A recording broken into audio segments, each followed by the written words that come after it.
Okay, I want you to try and remember what life was like way back in, the ancient history of 2024. I want you to visualize the sheer, I don't know, the physical toll of trying to plan a weekend trip on a budget. Oh, the dark ages. Seriously. Looking through our notes for this, it just triggered this visceral memory. You'd sit down at your laptop, right, crack your knuckles, ready to battle the internet. Yeah. You'd open Skyscanner in one tab, then Booking.com, then TripAdvisor, then like 3 or 4 random blogs trying to find those hidden gems. Which are never hidden. We used to call that the browser graveyard. That is the perfect name for it. You'd end up with 30 tabs open, the fans on your laptop just screaming, and you're trying to mentally cross-reference flight arrival times with... Both hotel check-in policies, yeah. We called it tab fatigue, but honestly, it was just work. Unpaid admin work. It was a process defined entirely by friction. You were the engine. The computer was, well, it was just a library, a huge, disorganized library. And you had to do everything. Find the books, read them, synthesize it all, and then, execute the plan yourself. Manually. But here we are. But here we are. It is February 2026. And the reality we're unpacking today is just, it's completely different. I actually tested this yesterday for a deep dive. Oh, you did? Yeah. I picked up my phone and just said, plan a low-budget weekend beach trip for me, reserve the hotel, and while you're at it, pick a playlist that matches the vibe. And then I just put the phone down. That physical action, putting the phone down, that's really the thesis of what we're talking about today. It felt like magic, frankly. But our mission today is to, demystify that magic. We are looking at the massive shift from simple search engines to what we're calling personal agentic AI. And to set the stage, this isn't science fiction. We're not talking about what might happen in 10 years. This is the daily reality of the tools that are literally sitting in your pocket right now. So here's the roadmap for this deep dive.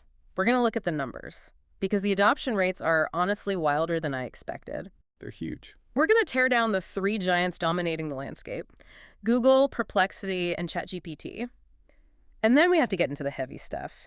The implications of handing over our own agency to an algorithm. Because if my AI books my hotel... What happens when it books the wrong one? Exactly. That is the multi-million-dollar liability question right there. Okay, so let's start with the landscape. I feel the shift, you feel it, but does the data actually back that up? The data absolutely backs it up, and the curve is steeper than most analysts predicted back in 24-25.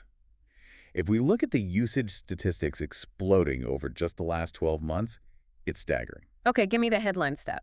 The standout for me comes from Google's latest quarterly report. Right now, over 50% of all Google queries include an AI-generated summary. 50%. So for half the things we ask, we aren't even clicking the blue links anymore. The old 10 blue links model is officially on life support. We aren't hunting for the website with the answer. We're just reading the answer. And what's the projection on that? They're saying it'll hit 75% by 2028. But if we look at generative traffic, so people going specifically to a tool to generate something, ChatGPT is just eating the market. How much? They're sitting at approximately 87% market share. 87. That's not a lead. That's a monopoly. That's Standard Oil territory. It's significant dominance. But for the user, I think the interesting part isn't the company valuation, it's the behavioral shift. Our sources call it the vibe check. Yeah, let's talk about that. Searching just doesn't feel like searching anymore. No. It feels like a conversation. Exactly. In the old days, you were a miner, you had a pickaxe, you swung it at the internet, and you hoped to find a nugget of gold. Now you're more like an architect. You just say, build me a house, and the materials appear. The cognitive load has shifted from the human to the machine. Which sounds great, right? Okay. Until your architect builds the bathroom in the middle of the kitchen. Right, and we'll get to the risks. But first, let's unpack the toolkit.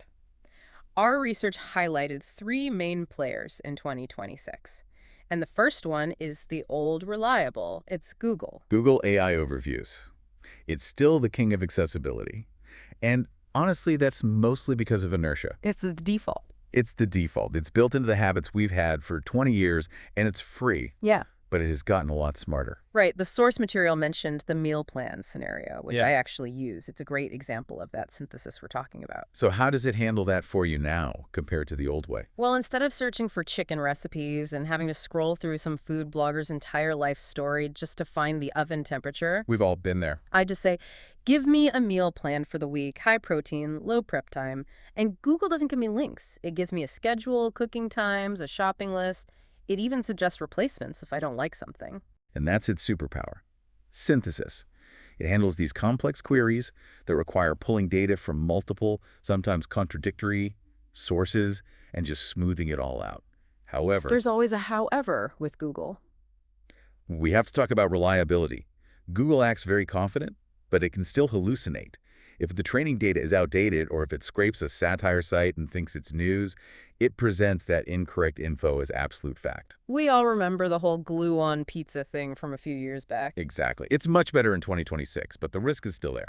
So, great for dinner ideas. Maybe double check it before you make a medical decision. Solid advice. Okay, let's move to giant number 2. This one is for the serious people, the deep researcher, Perplexity AI. Perplexity has carved out such a fascinating niche.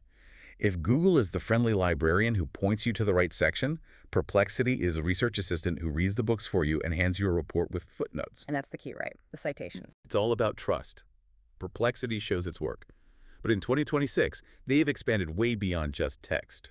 Our research highlights their new integrations, particularly in finance. Oh, right. You can now look at, ETF holdings or stock performance right inside the tool? Visualized. You just ask, compare the holdings of these 3 funds, and it builds the table for you. No more jumping to Bloomberg or Yahoo Finance. And for students or anyone learning something new.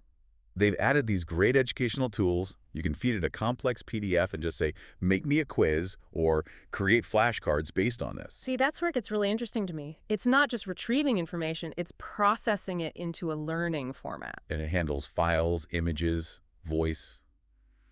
It's all seamless now. It's becoming less of a search engine and more of a comprehensive knowledge workspace. So Google is for the quick and dirty, Perplexity is for the deep dive, which brings us to the big dog, the one with 87% of the traffic, ChatGPT search. The source material describes this one as the personal memory, and I think that's the perfect frame for it. It's definitely the one that feels the most, is intimate the right word? Personalized is probably safer, but yes. Yeah. The evolution here is into a memory-based engine.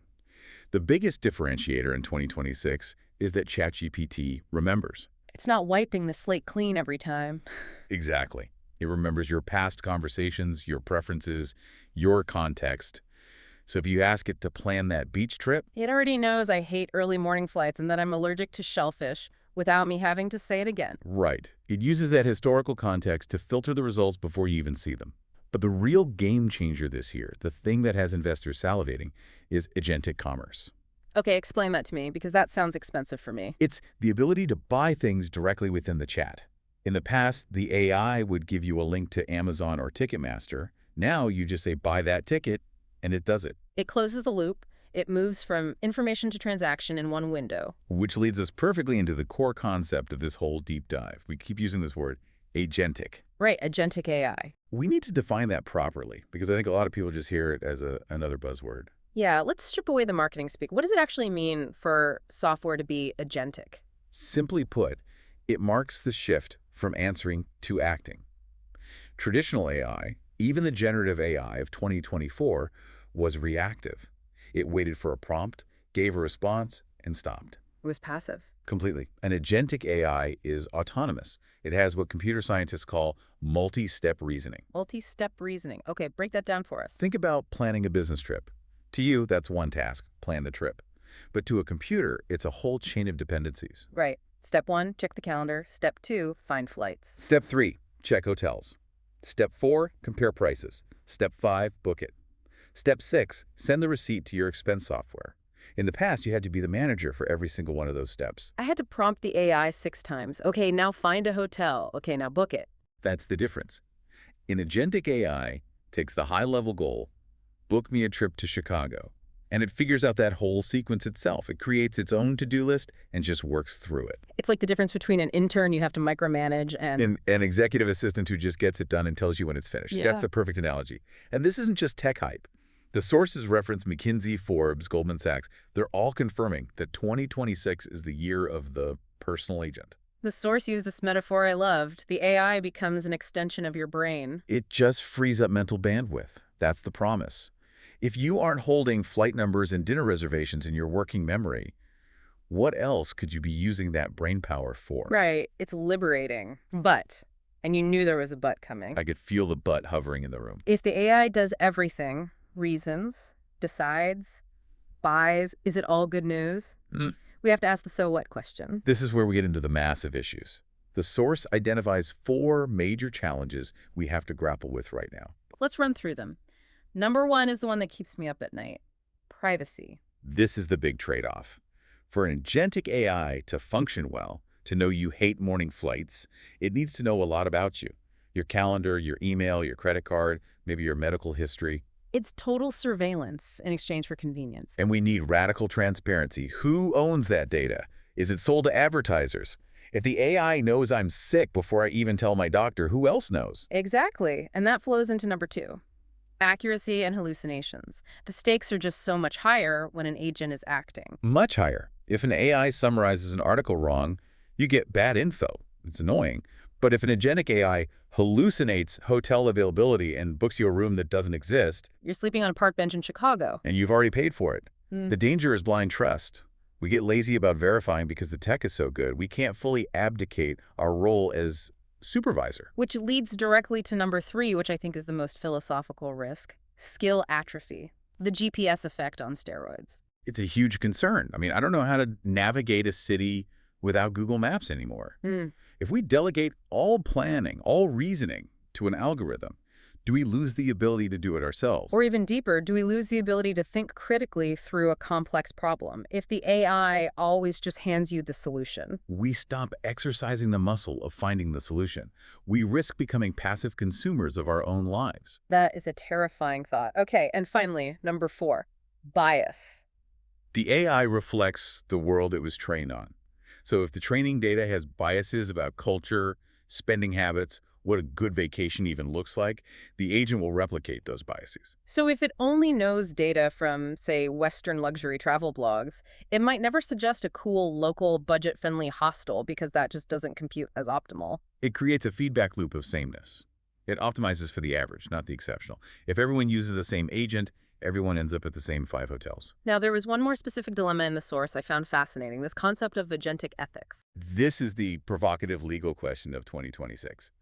Who is responsible? Right. If my agent messes up, If your AI agent acts on your behalf, it buys a non-refundable ticket to the wrong city, or worse, it engages in a negotiation that loses you money. Who is to blame? Is it you? Is it the company? Is the agent itself somehow liable?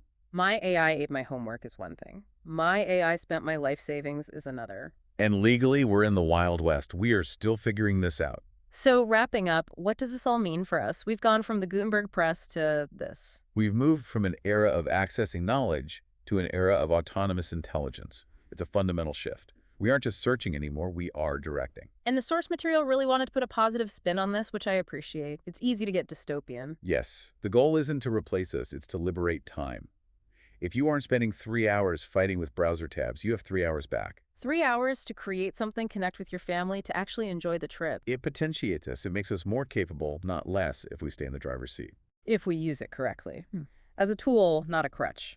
Exactly. So here's a final provocative thought for you to mull over. As these agents become more and more capable, as they take over more of your thinking tasks, are you using them to become more human or just more efficient? That is the question.